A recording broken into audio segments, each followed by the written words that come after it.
Amigos oyentes de Radio Bolivariana, sean bienvenidos a esta nueva emisión del programa La Otra Historia con el profesor José Guillermo Ángel Memo Ángel. Profesor Memo Ángel, una de las figuras literarias más importantes de Colombia, según los últimos acontecimientos, es el escritor Gabriel García Márquez, Premio Nobel de Literatura en el año 1982 y quien indiscutiblemente llevó a una altura importante las letras colombianas. Pero no sé hasta dónde realmente es virtud de García Márquez o de alguna forma ahí se refleja ese triunfalismo en el que vivimos en el país, en Colombia, donde todo lo nuestro es hiper, es lo máximo. Con la muerte de García Márquez el país está en fiesta, es una cosa muy rara, ¿cierto? Es como un gran espectáculo el que se ha ido generando a partir de la muerte de este hombre, que en realidad cumplió con una tarea muy bonita y fue destacar en la tierra un lugar del Caribe. Yo me acuerdo de una película que se llama La Mujer Invisible, sobre un amante de Charles Dickens, que hay una frase muy linda, cuando Charles Dickens llega a una parte, una ciudad inglesa, y un señor le pregunta, ¿cuándo va a escribir sobre nosotros? Porque queremos saber quiénes somos nosotros. Entonces García Márquez hace una carrera muy grande en un mundo que crea en el departamento del Magdalena. Realmente es el mundo alrededor de Aracataca, es el mundo de la frontera con La Guajira. Y a partir de ahí sale un ser humano muy particular, con el que mucha gente en el mundo se identifica, porque en la obra de García Márquez se destaca el mundo del mestizo, o sea, el que tiene todas las razas, que esa parte es muy interesante, porque es una zona donde ha habido aborígenes americanos, es una zona donde llegaron hombres africanos, donde llegaron catalanes, llegaron gitanos, llegó pues un montón de gente a la costa atlántica colombiana y venezolana. Y eso produce un mestizaje y produce un hombre multicultural. A partir de ahí García Márquez rescata a ese hombre multicultural, ese hombre que tiene todas las sangres, que tiene todas las informaciones, que carga encima todos los abandonos y que de alguna manera pone en la palestra, pues es una palabra que se utilizaba mucho en el siglo XIX, estar en la palestra, estar como en un balcón donde todo el mundo lo veía a uno, pone de manifiesto que hay un hombre nuevo. Eso ya se venía diciendo en América Latina, de aquí tiene que salir el hombre cósmico. Ya lo decía Fernando González, la gran Colombia produce el gran mestizo, y ese gran mestizo es un hombre con sangres de todo el mundo, que es muy interesante. Y cuando uno ve o lee Cien años de soledad especialmente, que es la obra mayor de García Márquez, se encuentra con un hombre cósmico, encerrado en un punto de la tierra y tratando de crear el mundo desde ese punto de la tierra. Entonces eso valora mucho la obra de García Márquez, en tanto que crear el mundo es utilizar un lenguaje, utilizar unas tradiciones, verse en ese punto de la tierra frente al cielo, frente a la naturaleza, frente al otro. Y eso crea una obra magnífica. Ahora, dentro de eso que se viene manejando desde Cien años de soledad, porque García Márquez tiene pues novelitas muy flojas como La hojarasca, tremendamente floja, los cuentos de Perro Azul, salvo La noche de los alcaravanes, pues comete errores también, porque es que ha habido un endiosamiento impresionante a través de los medios. Son los medios de comunicación los que han creado el héroe. No, y esto no quiere decir que García Márquez no sea un gran escritor, pero no el mejor. Y yo creo que eso es lo que nos mata en esta zona de la Gran Colombia. De pronto Ecuador se está liberando de eso, de creer que uno solo es lo máximo que nos ha pasado. Nosotros somos pueblos de un solo escritor, de un solo torero, de un solo futbolista, de un solo pintor, de una sola persona. Y el resto desaparecen alrededor de esa misma persona. Y esa mentalidad ha llevado a que otros que están alrededor, que vienen haciendo también un buen trabajo, queden silenciados. Entonces el caso de García Márquez es patético, en tanto que un gran escritor, porque es un gran escritor, de repente anuló a los otros escritores. Pero supuestamente un premio Nobel no se le da al mejor. A ver, yo los premios los veo por el lado de que un premio de esos que da mucha plata y da mucho reconocimiento, se le da al políticamente correcto. Eso es otra cosa, al políticamente correcto. Con la Revolución Cubana, América Latina deja de convertirse en repúblicas bananeras. Esta es Banana Republic, que es un título que le dio un escritor norteamericano que se llama O. Henry. De repente aparecen en el mundo. De repente es una gente que estaba por allá metida en el monte recortando banano y que dependían única y exclusivamente de las compañías multinacionales. De repente comienza a tener vida. Y esa revolución cubana pone de manifiesto a un montón de escritores que están contando cosas de América Latina. Y América Latina, que había sido como una tierra de nadie, algo que lo habían conquistado los españoles, pero que no se veía en el mundo, de repente aparece con estos escritores. Antes de la Revolución Cubana no hubo ningún premio Nobel en literatura para América Latina. Sí, claro, lo hubo de Gabriela Mistral, de Pablo Neruda. Antes de la Revolución Cubana. Antes Gabriela Mistral, ¿cierto? Gabriela Mistral, con unos cantos muy lindos, unos poesías, incluso se quejaron mucho de por qué le habían dado el premio Nobel a ella. Era una poetisa chilena, interesante, que estaba, digamos, que produce una obra para educar niños y para que los niños reconozcan el árbol y reconozcan el campo, que para mí me parece es un premio Nobel de literatura muy bonito porque los espíritus niños y jóvenes tienen derecho a un escritor. Y Gabriela Mistral marcó prácticamente 2 generaciones en América Latina con sus poemas. Al árbol, vamos adelante, pues incluso hay un cuento muy lindo donde Manuel Mejía Vallejo le hace un homenaje a Gabriela Mistral el día en que preñaron a Norelia Barrera. Cuando Norelia está chiquita en el colegio, recita poemas de doña Gabriela Mistral. Entonces, volviendo a lo otro, mediáticamente somos pueblos con una sola referencia. García Márquez pone como referencia a partir de la Revolución Cubana ese lugar de la tierra que se llama Macondo. Vale la pena notar que ya había otros escritores que habían creado ciudades imaginarias. En América Latina. Sí, en América Latina. Uno de ellos es, por ejemplo, Manuel Mejía Vallejo con un pueblo que se llama Balandú.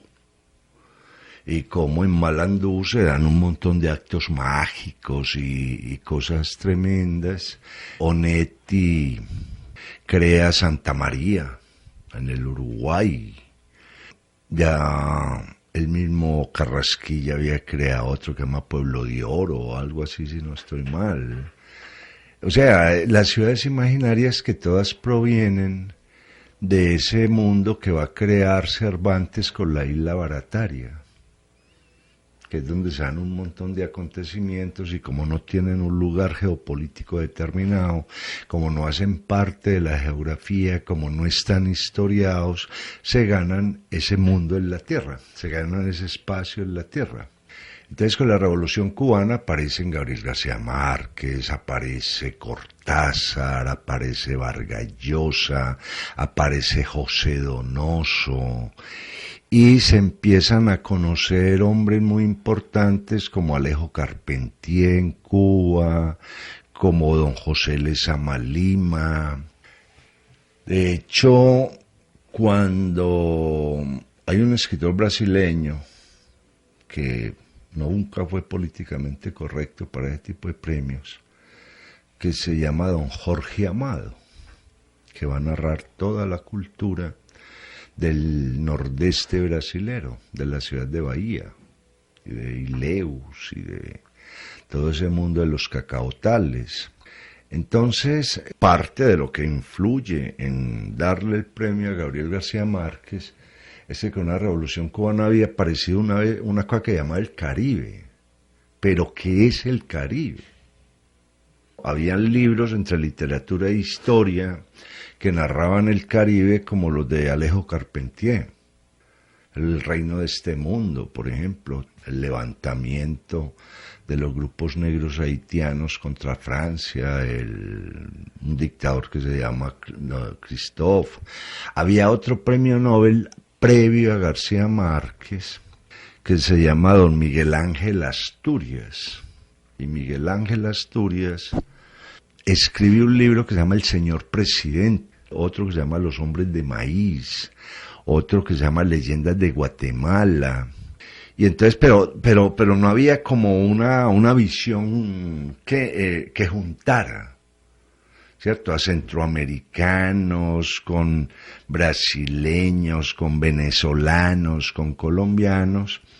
Y ahí es donde aparece 100 años de soledad, hablando de toda esa problemática que presentaban unos hombres mestizos encerrados en un lugar de la tierra, encerrados, porque es que la metáfora es muy bonita.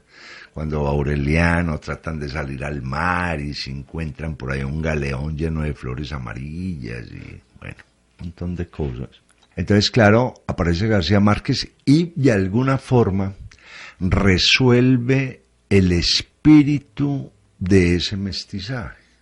Es gente que en el abandono no puede o no tiene más alternativa que vivir una vida mágica. Como dice un profesor aquí en la universidad, lo peor que le puede dar a uno es a conocer un país exótico, porque un país exótico es un país lleno de pobres que hacen hasta lo imposible por ganarse la vida, y se necesitan comer candela, hacerse morder de un caimán, lo que sea. La gente va a esos países exóticos, donde el nivel de pobreza es tan alto que no queda sino la magia y la imaginación para poder sobrevivir. Entonces ahí aparece una América Latina interesante con reflexiones muy bonitas sobre la necesidad de aprender pero nunca llegar al final. Entonces esos aurelianos empiezan la llegada de los inventos, el hierro, el imán, la caja de dientes. O sea, lo que realmente esta gente consideraba como mágico, porque habían estado aislados completamente del mundo que se iba civilizando, pero que manejan unos principios morales, que tienen unas supersticiones muy altas, donde la gente como Mercedes la Bella Abuela, donde me acuerdo yo, el Aguilar se le aparece al asesino, y donde se dan un montón de hechos mágicos que ya pues tenían unos previos, porque tampoco es que García Márquez se los invente. Ya había, por ejemplo, una novela de don José Lezama Lima que se llama Paradiso, ya estaba Guimarães Rosa en Brasil contando toda esa magia del abandono de la gente de la selva, ya se habían previos a eso, de qué es el delirio. Y En la obra de García Márquez, pues casi que le dan razón a Hegel cuando decía que en los antípodas y de alguna forma en el trópico era muy difícil pensar. Entonces, como es muy difícil pensar, según Hegel, pues ya se le ha quitado pues la razón a esa aseveración, se imagina, se sueña, se vuelven delirantes, etcétera, etcétera. Entonces eso fue García Márquez, pero ese premio de uno solo, nosotros somos gente de uno solo, va a frenar la aparición de otros escritores. ¿A frenar o de pronto a opacarlos? Pues digamos que a frenarlos y a opacarlos. Porque claro, un premio Nobel para las grandes editoriales es un buen negocio. Y la gran editorial tiene que decir que es el mejor escritor del mundo porque así venden grandes cantidades de libros. Y eso está bien, eso es parte del capitalismo, ¿cierto? Es decir, yo vendo la mejor bicicleta del mundo, yo vendo el mejor carro del mundo, por lo tanto la gente no querrá sino eso que le ofrecen. Claro. García Márquez, cuando aparece su obra y se va a ganar el premio Nobel, tiene la suerte de que el marketing está muy avanzado, ya se sabe vender en grandes cantidades. Y, como digo, eso no opaca la obra, pues para nada. Él sigue dos tradiciones poderosas. Una, que es aclarar quiénes son los gobernantes latinoamericanos. Eso ya lo había dicho Miguel Ángel Asturias con el señor presidente. Roa Bastos, un paraguayo, con un libro que se llama Yo el Supremo. Incluso había un escritor polaco que se nacionaliza inglés, Joseph Conrad, que había escrito un libro que se llama Nostromo, de otro dictador, y un escritor español, el padre de la literatura esperpéntica, lo que llama el esperpento, que escribe El tirano Banderas, hablando de América Latina. Ese don Ramón del Valle Inclán, que crea lo esperpéntico. O sea, todos esos son precedentes para una novela pues muy interesante, porque es una novela que permite un análisis histórico poderoso, que se llama El otoño del patriarca, pero que es una tendencia. O sea, ahí no hay ninguna creación original. Sí. Simplemente se viene diciendo a ver en qué consisten estos dictadores, que para la época en que se escribe El otoño del patriarca hay muchos dictadores recientes por toda América Latina. Yo me acuerdo de un libro que se llama Bestiario Tropical, de todos los dictadores que habían en Venezuela, en Brasil, en República Dominicana. Pues de hecho después Vargas Llosa, para seguir esa tendencia, escribe La fiesta del chivo. Pero García Márquez se entra en esa línea. También va a tener para mí el libro que más me gusta a mí, pues, que es El general en su laberinto. A mí eso me parece un trabajo muy bien hecho. Es un trabajo de un buen reportero que es capaz de imaginar y donde realmente sitúa a un héroe nacional en condiciones muy difíciles. Él se va a valer de la biografía de Indalecio Lévano Aguirre, seguramente lee Mi Simón Bolívar de Fernando González, o sea, para poder, porque ahí hay mucha historia y necesita referencias, él no se puede inventar a Bolívar. Claro. Y crea un Bolívar sensacional. Entonces, a partir de ahí, García Márquez es grande. Pero, ¿qué le pasó a los que quedaron en la sombra? Quedan hombres como Héctor Rojas Erazo, un escritor cartagenero grandioso, que se había ganado un premio ESO de literatura con En noviembre llega el arzobispo, y que había escrito un libro que no tuvo mucha trascendencia, que se llama Celia se pudre. O sea, ya que somos tan pobres y estamos tan abandonados, ¿cómo vamos a ser felices? y coge todo ese mundo del Caribe centrado en Cartagena. Porque Cartagena marca el Caribe. Cartagena es la que atrae a los corsarios, a los piratas. En Cartagena sucede de todo. Para cómo se mantienen atacando a Cartagena, toda la mercancía se la llevan para Mompox. Y ahí también guardan todo el contrabando. Y después todo eso viene por el río San Jorge y por el río Cauca hasta Antioquia y crea una tradición. Al fin y al cabo, don Juan del Corral era momposino, o sea, se sabía lo que estaba haciendo. Entonces, opaca ese gran escritor, opaca a Germán Espinosa, de pronto el hombre que más sabe del Caribe. Hay que tener en cuenta que Germán Espinosa escribe, él se especializa en ese mundo de la Inquisición, de la brujería, de ese mundo absurdo de Cartagena. Él tiene un libro muy lindo que se llama Los Cortejos del Diablo.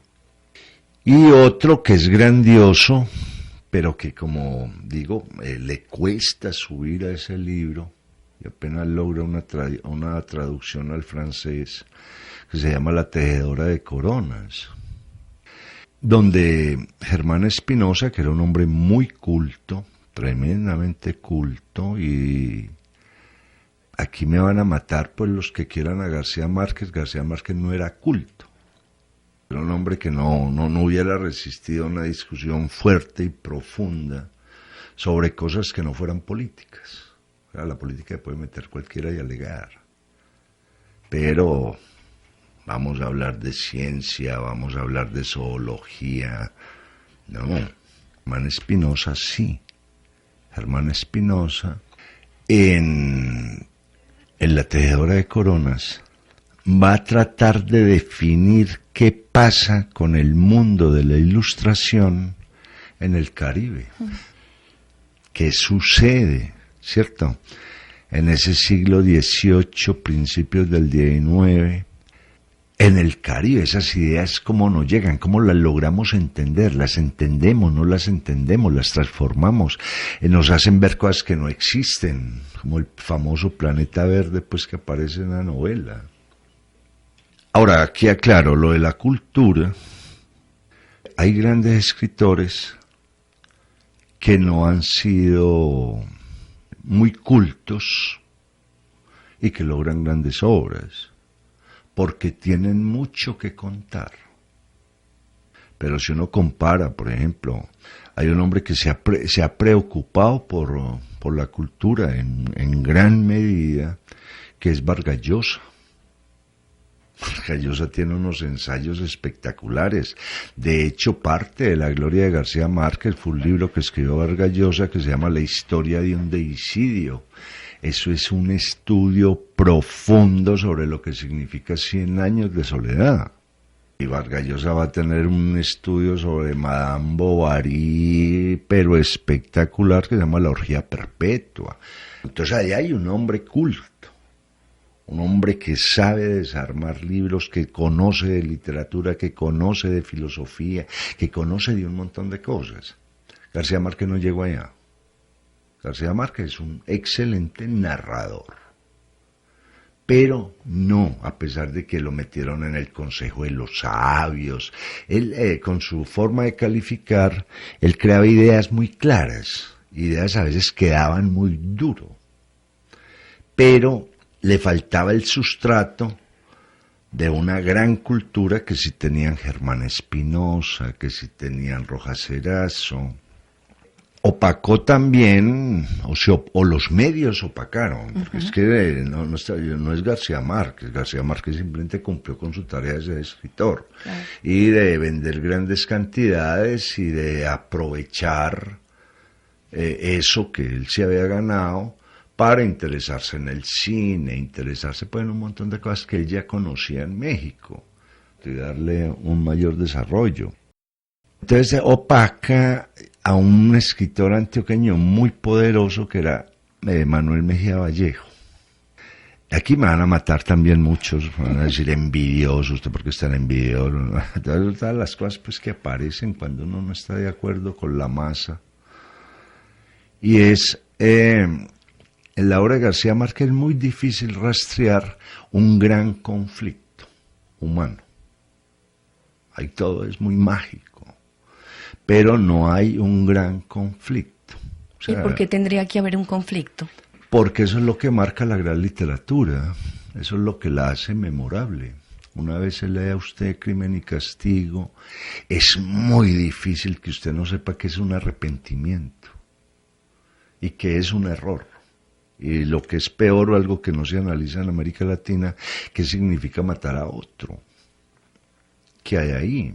Usted lee, por ejemplo, La Casa de las Dos Palmas, de Manuel Mejía Vallejo, que es un trabajo del lenguaje, un trabajo de la poesía, pero es muy difícil que usted no quede enterada de qué significa una maldición, qué significa el desamor, la soledad, todas estas iras impresionantes que se mueven entre nosotros. ¿Qué es eso? A mí me encanta una novela de Manuel, en paz descanse también, que se llama Los Invocados. Es que alguien que se atreve a hacer una mitología con lo que hay, con el Cristo de los Nubarrones, con los Pumas, con conocer muy bien eso. Opaca todo ese asunto mediático, opacó a otro gran escritor antioqueño, tremendo, Mario Escobar Velázquez. Mario, otro en paz descanse, escribió un libro que se llama Marimonda. La Marimonda es una especie de miquito y a través de la Marimonda ve el mundo. Los animales del bosque hondo, muy Caribe está. Es uno de los, era el nombre que recibían los españoles cuando ya tenían mujer india e hijos mestizos. Entonces ya se podía quedar aquí y esa gente respondía por él, muy Caribe está. Entonces se opacan un montón de personajes, porque nosotros somos triunfalistas. Entonces dejamos de ver los demás. Cuando Nadine Gordimer se ganó el premio Nobel en Sudáfrica, se lo ganó una gran escritora, etcétera, pero permitió que Quexé, que también era sudafricano, subiera. Entonces allá miraron, ahí hay escritores. Y cada editorial empezó a trabajar con él. Alguien dice que Quexé no merecía el premio Nobel. ¿Por qué no? Estaba planteando el asunto que ya había empezado la señora Gordimer. Nadine Gordimer ya había planteado el asunto del apartheid y toda esta cosa. Y Quexé profundiza mucho más en eso. O sea que el problema es de los medios. Sí, no es del escritor. Ahora el escritor se hallar por los medios tampoco es bobo. Claro. Es como los futbolistas son mediáticos, los medios lo elevan a un punto determinado, con eso se logran grandes ganancias y después se olvidan del producto, porque aparece otro mejorado. Entonces ahí opaca pues a muchos escritores, los pone a la sombra, los medios los ponen a la sombra, y García Márquez se nos vuelve el único referente de escritura. Pero Memo, como usted es escritor, mucha gente podría pensar que está envidioso. No es envidia, porque yo no sería capaz de escribir lo que García Márquez escribe sobre la costa, y García Márquez no sería capaz de escribir lo que yo escribo sobre los judíos. Son dos informaciones distintas. Los escritores somos territoriales, tenemos un territorio propio de una cultura que dominamos y de donde sacamos lo que nos toca y donde nos hacemos preguntas. Que ese es un problema que hay en América Latina, sobre todo en esta parte del Caribe donde los escritores se odian. Es que yo no me puedo meter al territorio de otro porque hago una caricatura de ese territorio. Yo no conozco ese territorio. ¿Por qué admiro yo a Manuel Mejía Vallejo?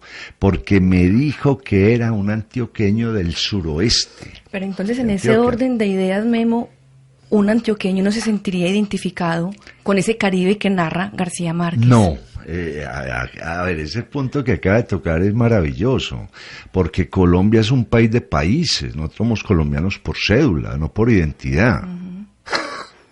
O sea, cuando yo estoy en la costa atlántica soy tan extranjero como un chileno. Y cuando estoy en el Pacífico, olvídese, estoy en otro mundo. Y si me meto a la meseta cundiboyacense, soy otro. Y si voy al sur, otro. Por eso cuando alguien habla del país paisa, pues tiene razón.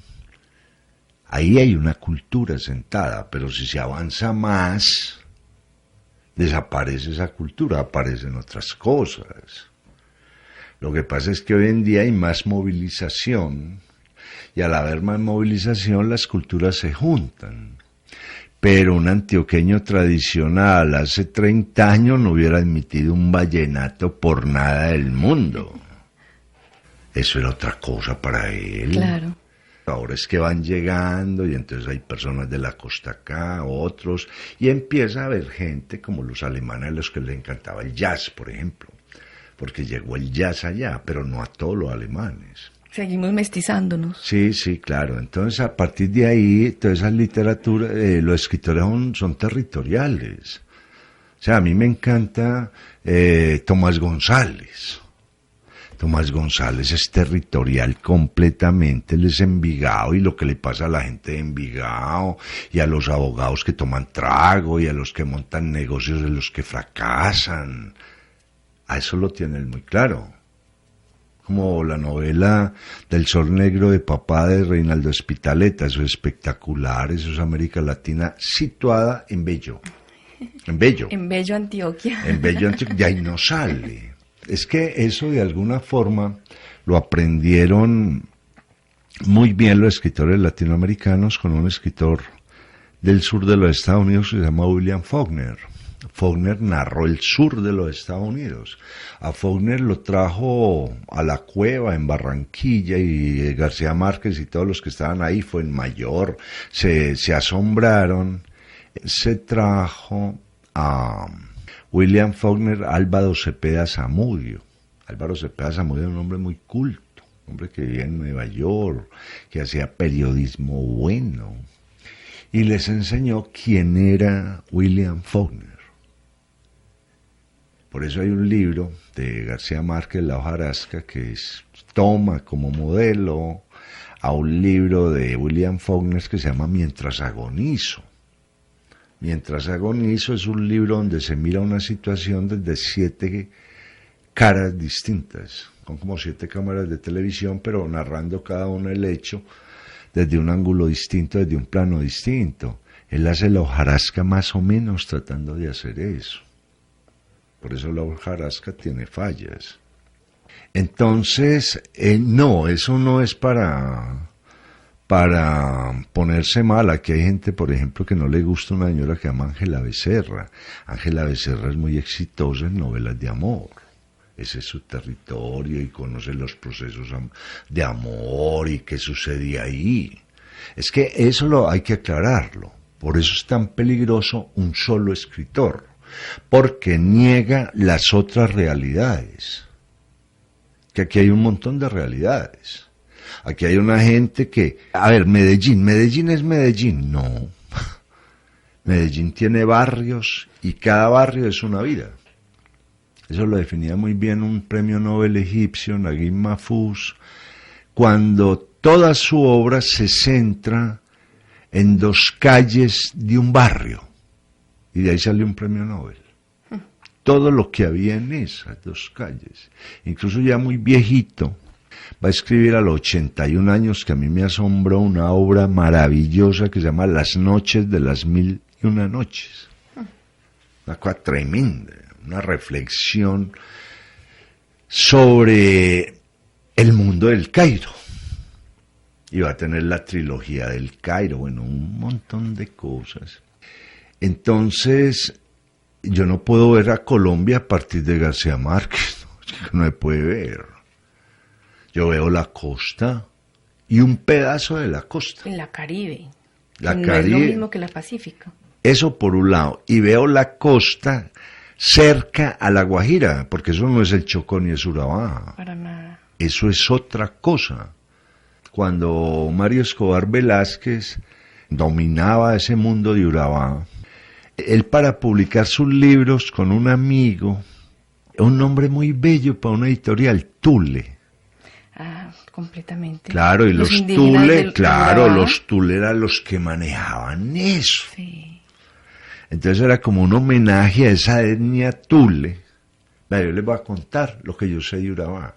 Le cuento lo que sé de animales, lo que sé de esa gente que se pierde en el monte, lo que sé de toda la problemática que se está presentando.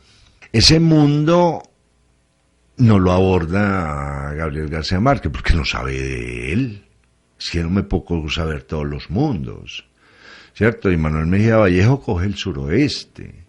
Y Tomás González coge Envigado, y Espitaleta coge Bello, y así, después nos metemos en Medellín, y alguien cogerá, pues me acuerdo, un hombre que ha sabido trabajar mucha cosa, Javier Echeverry Restrepo. Él coge El Poblado, por ejemplo, Adiós Caballo. Es una novela tremenda. Entonces, los escritores son territoriales, pero aquí nos quieren decir, es que es esto y no más. Como si fuera el único. Y Entonces dejo de ver esto. Entonces ya no veo Medellín, sino que veo 4 chozas con unas piedras prehistóricas que parecían huevos de dinosaurio. No, eso no es Medellín. Y eso no es Laureles en Medellín, ni es el barrio Buenos Aires, ni es el centro de Medellín. Hay un escritor que a mí me encanta que se llama Paul Auster, que nunca se ha salido de Brooklyn. Toda su obra, y ha hecho toda la obra en Brooklyn, en Nueva York, y en un pedazo de Brooklyn, ni siquiera todo Brooklyn. Entonces, por eso es tan peligroso cuando los medios plantean que la única realidad se ve desde una ventana. No hay muchas ventanas. Hay muchas ventanas. Hay ventanas grandiosas. Gabriel García Márquez es una ventana grandiosa a esa zona del Caribe. Grandiosa. Pero La Casa de las Dos Palmas es una ventana grandiosa al antioqueño del suroeste después de la colonización antioqueña. Es grandioso. Yo me acuerdo una novela linda de Darío Ruiz Gómez que se llama En voz baja. Un montón de señoras por allá en una finca, en jardín, recordando los momentos de gloria, pero todas se han vuelto alcohólicas, pero de esa zona, no más. Entonces, ahí viene un cuento muy especial. Si yo me meto con Quetzé, no encuentro sino sudafricanos, aparte de que él le hace un homenaje muy lindo a Dostoyevsky con el maestro de San Petersburgo, el maestro de Petersburgo. Encuentro, por ejemplo, a mí me encanta y no me da miedo decir pues que me ha influenciado bastante, Isaac Bashevis Singer, al noble himno de judíos polacos, lo que le pasa a los judíos polacos en el mundo. Entonces hay territorios geográficos o hay territorios culturales, pero un colombiano, o lo que nosotros llamamos un colombiano, lo que en un cuento de Borges que se llama un rica, aparece una definición de colombiano. ¿Qué es un colombiano? Es un acto de fe. ¿Cierto? Es una cosa tremenda, o sea, tenemos que creer en nosotros de alguna manera. Memo, por entonces ese problema o ese asunto de los premios es un problema porque hace dirigir la mirada a un solo lugar, impide que lo demás se vea y nos hace ver una realidad única, unívoca, como si fuera lo mejor. Exactamente. ¿Habría habido otros colombianos merecedores del Premio Nobel de Literatura? Pero es que, como le digo, es que eso depende. Primero, ¿con quién está contactado uno? ¿Quién lo conoce a uno? Y ese a quién conoce, para hacer que los otros les lleguen las cosas. Gabriel García Márquez está muy bien conectado. No, y muchos, y yo me he ganado cosas por las conexiones que tengo.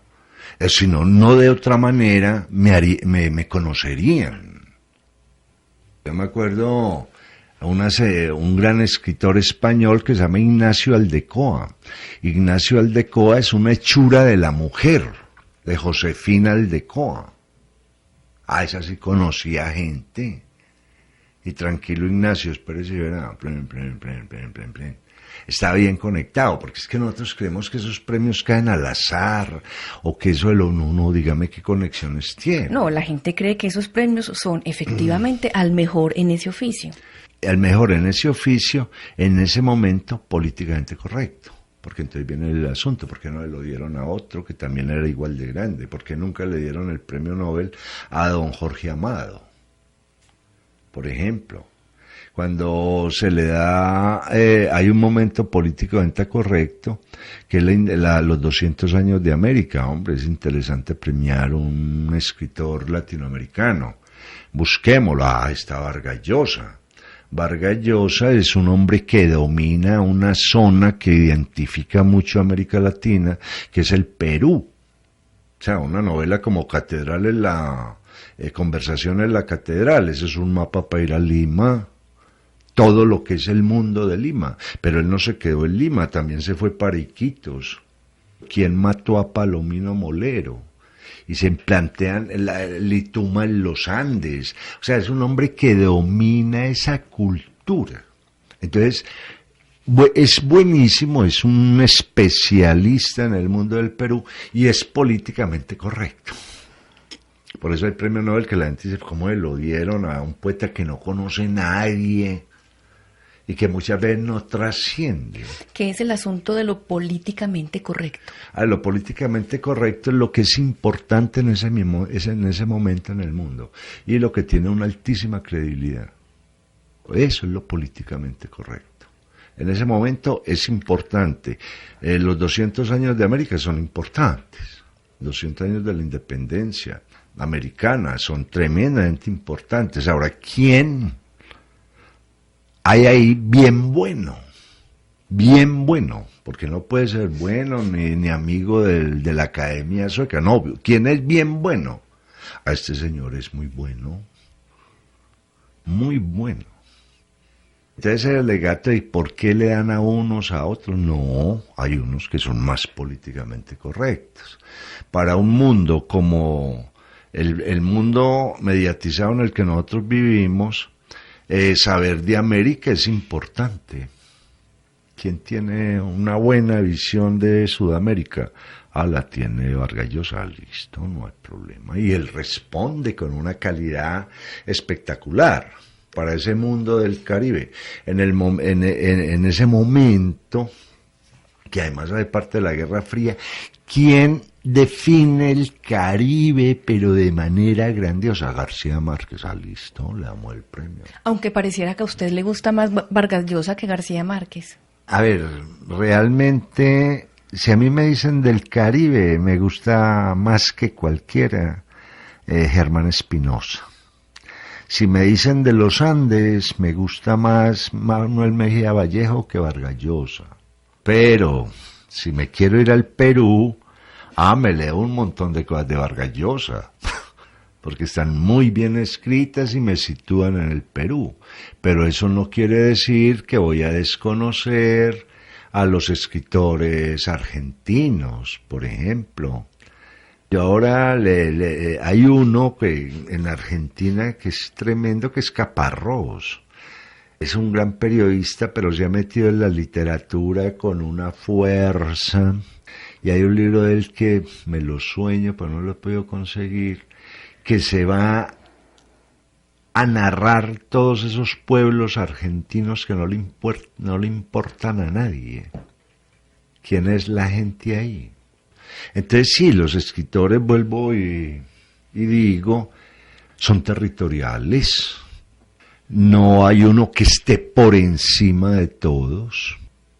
La Academia de la Lengua acaba de decir de que 100 años de soledad es un libro que queda como clásico de la lengua española. Sí, es cierto. Así como Cervantes coge la lengua popular y la vuelve una enorme novela, Gabriel García Márquez hace lo mismo. con un excelente lenguaje, una sonoridad impresionante, y se volvió un clásico. Ahora, el problema es que no pase lo que pasa con los clásicos, como creo que anotaba en estos días Daniel Samper Pisano, que los clásicos todo el mundo los menciona, pero nadie los lee. Entonces todo el mundo habla de la Biblia y nadie lee la Biblia. Todo el mundo habla de Don Quijote de la Mancha y nadie ha leído, muy poquita gente ha leído Don Quijote de la Mancha. Que no pase eso con Señor de Oledad, que todo el mundo sepa qué es, pero que nadie lo toque.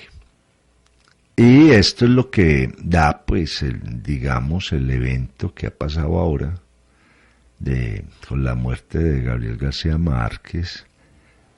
Hacía mucho tiempo no escribía, pues, pero eso no le quita nada a su obra. Pero sí me parece de alguna forma raro que volvamos una fiesta a una muerte, en lugar de volverlo algo que es sujeto al análisis. Es una república bananera. Banana Republic, según O. Henry.